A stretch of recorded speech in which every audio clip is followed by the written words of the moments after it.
नांदेड जिल्ह्यातील लोहा शहरातील जायकवाडी येथील पंचशील ध्वज काढल्याच्या निषेधार्थ आंबेडकरी समाज व वंचित बहुजन आघाडीच्या वतीने भव्यजनक आक्रोश मोर्चा भदंत बय्याबुदी थेरो यांच्या नेतृत्वाखाली तर भंते शीलरत्न भंते सुगत बोधी वंचितचे नेते फारुक अहमद भीम टायगर सेनेचे राष्ट्रीय अध्यक्ष दादासाहेब शेळके रिपब्लिकन सेनेचे युवा प्रदेश अध्यक्ष किरण घोंगडे राजकुमार सूर्यवंशी अविनाश भोशीकर अक्षय बनसोडे राजू अटकोरे शंकर महाजन पंचशील कांबळे रवी पंडित दीपक मगर राहुल सोनसळे साधना जगाडे भाग्यश्री गायकवाड छगन हटकर अनिल शिरसे प्रशांत गोडबोले सचिन नवघडे अंकुश सावते नारायण जोंधळे माधव हत्ती आंबिरे राहुल वावळे सूर्यकांत रायबोले माजी नगराध्यक्ष पंचशील कांबळेसह लोहा कंधार परिसरातून आंबेडकरी समाजाचे हजारो बांधवांची उपस्थिती होती।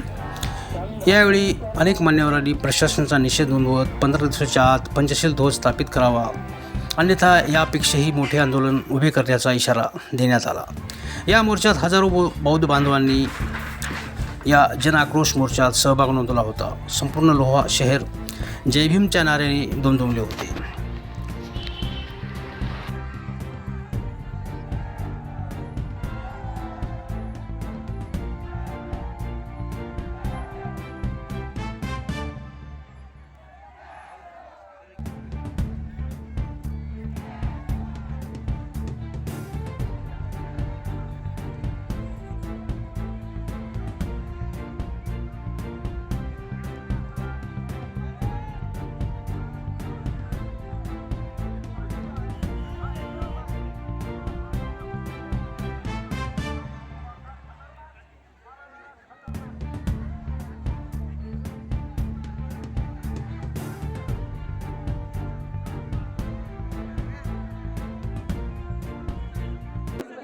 मित्र हो, 1990 पासून डौलाना फडकणारा पंचशील ध्वज जायकवाडी वसाहत येथे 21 तारखेला काढण्यात आल्यानंतर येथे लांबदार याच्या गुंडशाहीला घेऊन कोणी चळवळीतला कार्यकर्ता समोर येण्यासाठी तयार नव्हता। त्यावेळेस वंचित बहुजन आघाडी इथे एकही कार्यकर्ता नसताना आम्ही निवेदन देण्यासाठी आलो। निवेदन देत असताना आमच्या सोबत फक्त 5 सैनिक होते।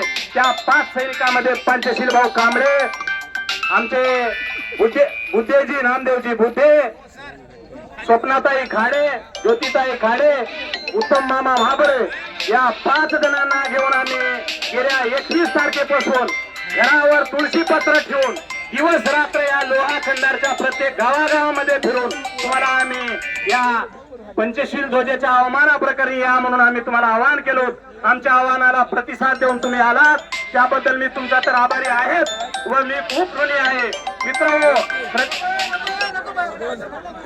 मित्र हो, श्रद्धेय नेते बाळासाहेब आंबेडकर यांचं एक सूचना आहे, आपल्याला पंचशील ध्वज हे संविधानिक मार्गाने आणि शासनाच्या मार्फत तिथं सन्मानानेच ध्वज लावायचा आहे। त्यामुळे कोणी कायदा हातात घेण्याचा, मित्र बसून घ्या, कोणी कायदा हातात घेण्याचा प्रयत्न करू नका।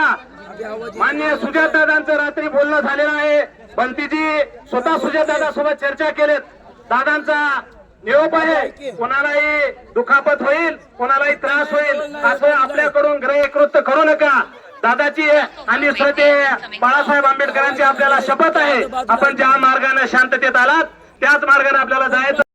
श्रद्धेय ॲडव्होकेट बाळासाहेब आंबेडकर, सन्माननीय अंजलीआई आंबेडकर, सन्माननीय सुजात भैया आंबेडकर यांचं या महामोर्चाकडे अतिशय सूक्ष्मपणानं लक्ष आहे होतं आणि भविष्यामध्ये सुद्धा ते लक्ष त्यांचं राहणार आहे। आंबेडकरी समाज आज इथं दादासाहेब जरी असतील, त्यांनी श्रद्धेय बाळासाहेब आंबेडकर झालं पाहिजे। प्रशासनाला आपण धारेवर धरून आपल्या मागण्या मान्य करून घेऊ, ही गोष्ट आपण ध्यानात घ्यायची। परंतु आपल्या गोंधळाने आपल्याला न्याय मिळणार नाही, ही गोष्ट ध्यानात घ्या। पोलीस प्रशासनासोबत आपलं कुठल्याही प्रकारचं वैर नाही, त्याच्यामुळे त्या बॅरिकेड वरून चढून जाण्याचा काही विषय येत नाही। आलं लक्षामध्ये? आपल्याला रीतसर आपलं एक शिष्टमंडळ की पंचशील ध्वज आपल्याच माणसाने काढला. मी त्याला सांगितलं अरे बाबासाहेबाचा माणूस पंचशील ध्वज काढू शकत नाही. त्या भडव्याची DNA चाचणी करा. त्याच्या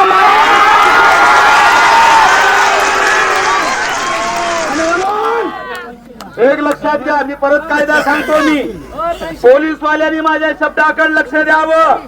कोर्टाचा जरी निर्णय असेल 20 मार्च 2026 ला सुप्रीम कोर्टाचे सरन्यायाधीश सूर्यकांत चायमल्या बागची विपुल एम पांचोली तिघांनी सांगितलं अरे निर्णय हायकोर्टाचा असेल का सुप्रीम कोर्टाचा असेल, बाबासाहेबाचा आर्टिकल 1901 नुसार घोडा लावण्याचा अधिकार आपल्याला दिलेला आहे. मी कायदा सांगणार आहोत. पैशील दादा तुम्ही आमचे नेते आहात, मी आगाव काहीच बोलणार नाही. मग रेकॉर्डिंग करा आणि ज्याच्या गांधी तमाशा तर माझ्यावर केस करा. आणि म्हणून या बाबासाहेबांच्या औलादीसाठी 2 उड्या ठेवल्या.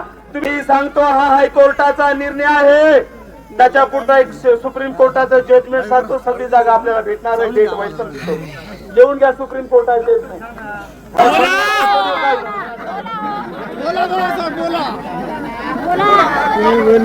आणि म्हणून जे हायकोर्टाने निर्णय घेतला हे निर्णय नाही, हा निकाल नाही, हे जजमेंट नाही.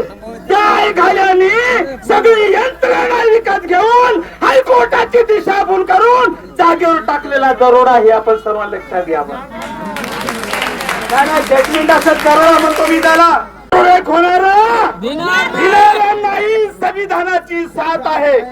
दरोडेखोरांना भिणारा नाही संविधानाची साथ आहे. अरे पंचशील ध्वज लावणारच, पंचशील ध्वज अरे लावणारच. कारण ही आंबेडकरांची, ही आंबेडकरांची, ही आंबेडकरांची, ही आंबेडकरांची, ही आंबेडकरांची. ज्यांनी जागा कब्जा केल्या त्याला मला सांगायचं त्या दरोडेखोराला आम्ही इथं बाबासाहेबांचं संविधान आणि आम्ही संविधान मानणार यावला जाऊ. बरोबर की नाही? इमानदारीच्या सांगतो आम्ही संविधान मानणारी अवलाद असल्यामुळे हे दरोडेखोर जिवंत आहेत. त्याचा साल्याचं तेच एक घाव 2 तुकड्या बाबासाहेबांच्या शेवटाकडे बोलतोय मी. कारण पंचशील दादा तुमचं खरंच अभिनंदन. दादाच्या नावाने टाळ्या वाजवायच्या आणि वंचित आघाडीच्या नावाने एकदा टाळ्या वाजवा. बाळासाहेब आंबेडकर आगे बढ़ो, बाळासाहेब आंबेडकर आगे बढ़ो. मला येताना इतकं बोलून एलसीबी वाल्यांनी आमच्या ठाणेदारांनी जाऊ देत नाही. शेवटी क्षेत्र कोणतं दादा म्हणे तुम्ही काय वंचितचे कार्यकर्ते नाही. मग वंचित आघाडीचा मोर्चा आहे म्हणजे तुम्ही कशाला जाता आबे भडव्या. मी जरी पक्षात नसला तर माझ्या बाळासाहेबाचा पक्ष आहे तो.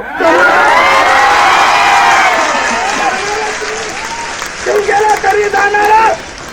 दुसरी नांदेड आक्रोश मोर्चा, जन आक्रोश मोर्चा, जन आक्रोश मोर्चा, एकच नाव, दुसरं नावच नाही. पैसे जाणार आणि म्हणून जन आक्रोश मोर्चा का ये बोलवाला भीम सैनिकों ने कभी खोला नहीं झूठ का ताला.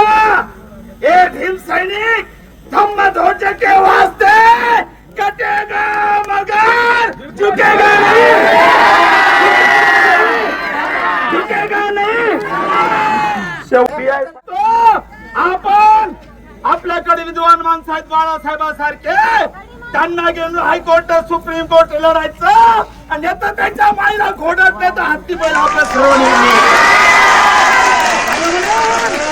झेंडा लावला. तो झेंडा ज्या तहसीलदारांनी नाही लावला. आम्ही